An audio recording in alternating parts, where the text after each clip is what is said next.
امام محاشبی رحمۃ اللہ تعالی علیہ ہاتھ اور قدموں کے متعلق ارشاد فرماتے ہیں وَفَرْضُ الْيَدَيْنِ وَالرِّجْلَيْنِ أَلَّا تَبْسُطَهُمَا إِلَى مَحْفُوظٍ وَلَا تَقْبِضَهُمَا عَنْ حَقٍّ۔ فرمایا کہ ہاتھوں کا فرض یہ ہے کہ اس سے کسی پر ظلم نہ کیا جائے اور یہ کوئی ناجائز کام نہ کریں، اور قدموں کا فرض یہ ہے کہ یہ حرام وادیوں کی طرف چل کر نہ جائیں۔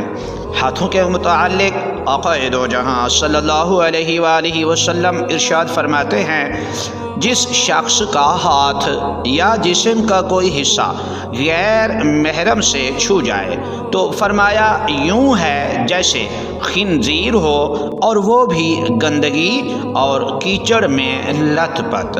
اب جتنی نفرت انسان کو اس چیز سے ہوتی ہے کہ ایک خنزیر جو کیچڑ میں لت پت ہو اس کا اپنے جسم سے ٹچ ہونا انسان کو متنفر کرتا ہے، فرمایا اس سے بھی زیادہ اس چیز سے نفرت ہونی چاہیے کہ انسان کا جسم کسی یا ہاتھ کسی غیر محرم کو چھو جائے۔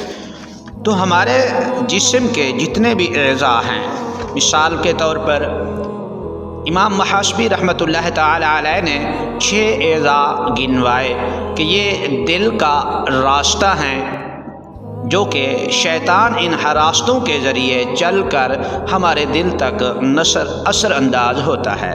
تو وہ کون کون سے ہیں؟ فرمایا سب سے پہلے زبان، ہاتھ، کان، آنکھ، ناک اور دونوں ہاتھ اور قدم۔ تو اگر ان چیزوں کو انسان اللہ تعالیٰ اور اس کے حبیب صلی اللہ علیہ وآلہ وسلم کا تابع فرمان بنا دے تو انشاءاللہ الکریم ہر مسلمان شیطان کے شر سے محفوظ رہ سکتا ہے۔